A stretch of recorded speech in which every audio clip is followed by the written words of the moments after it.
how to use the personal Refcode software engineering skills matrix. So this is a skills matrix that we use to give you an idea of where you are and where you might want to be growing.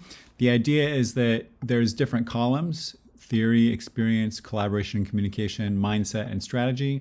And each one of those columns is an area that corresponds or intersects with a row.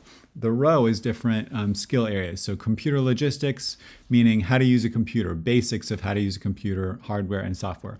Code and programming, professional methodology and productivity, and job seeking. So 0 would be somebody who has never done any of this.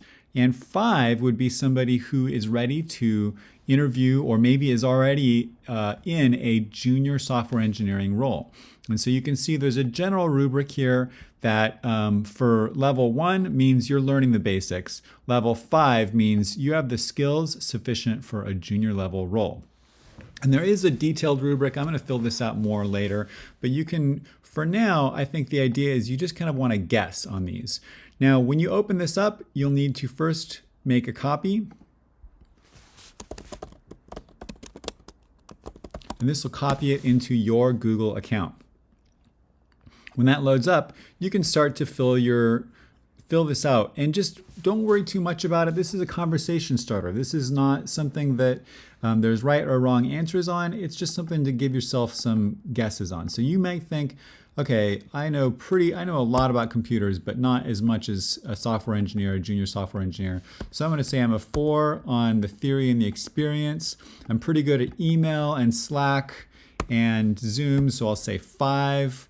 And I have a good mindset. When I use a computer, I know how to click around to figure things out, but I don't know all of the debugging issues.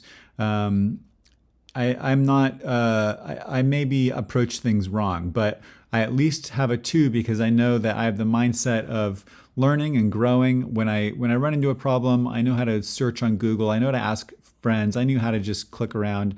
I have a mindset when I see menus, I learn what all the different menus mean. I just click on it to learn what they mean. So that's a pretty good mindset, but I'm not an expert. And then strategy, you might say, I have some good strategies. I dedicate time to learn things like clicking around menus.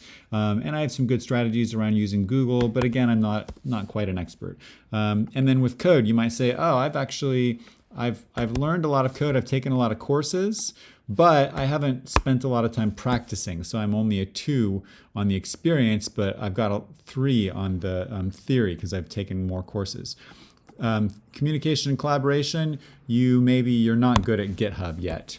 And you're not good at writing comments in your code or writing code to be shared with other people. So you know that your communication and collaboration is low on this. And again, maybe you say you've got pretty good mindset on these things. So as you fill this out, you're just gonna kind of make some rough guesses.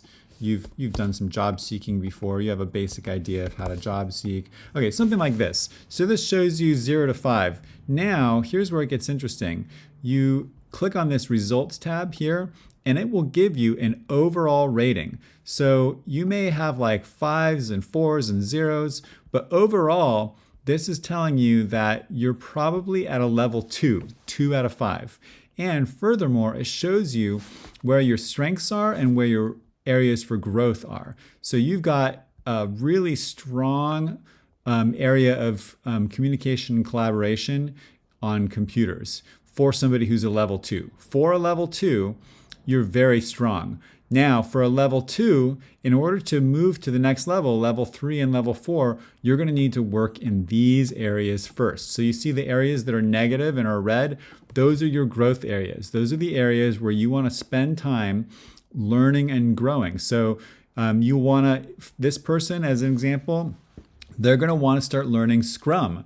They're going to want to start learning Jira and Kanban boards and things like that, and getting some experience there. Now, say they go ahead and do that. They're currently level 2. go back to this rating and say you've taken some Scrum classes and you get yourself up to a level 2 and you even practice a little bit so you get to level 1. Now let's go back to the results and you can see that that actually bumped this person up to a level 4. So they were a couple levels down, but now they're all the way up to level 4. And you can see that as a level 4, now there's a lot of new growth areas that have been unlocked. In order to progress to a level 5, they've got to grow in a lot of areas. So again, focus on the areas that are the lowest first. So you're going to want to focus on these areas and these areas. And over time, you'll see that as you bring these up, it kind of shows you where you need to keep focusing. That's a 4. Let's take a look. See, now we've kind of like built up some areas there. Now let's focus here. Let's learn some more professional methodology. Let's take another Scrum class, 3. So that's how this works. And look at that. This person got bumped up to level 5. So the cool thing is when you get bumped up to high levels, then it shows you a lot of growth. So that's generally how this is going to work. And I hope that as you fill this out, you'll have conversations. You'll say, hey, I gave myself a 4 here, but what do you think? Should I have given myself a 2? Should I have given myself a 3? And you can talk about all of that. But again, you're going to focus on just the areas that make the most sense for leveling up your growth. And let me show you how this works. It starts in the top left. Everybody has the most skills in the top left. And as you move from left to right, you'll have less and less skills. So generally, you'll have high numbers in these columns and low numbers in these columns. And then likewise, from top to bottom, you'll have the highest skills up here with basically how to using a computer. And as you go down, you'll have lower and lower skills. So what that looks like is basically this. You'll start with these top left skills being high, and as you work your way out, the bottom right skills will be lower. And so you're working on building up the skills in this direction, top left down to bottom right. Hope that makes sense. All right, now if you have any questions, feel free to ask each other, have conversations, ask in Slack. Don't send messages just to me. If you send a message just to me in Slack, I'm going to ask you to ask on the general channel because although I'm happy to help you, I would like other people to benefit from your questions. And I also want other people to chime in with their answers as well.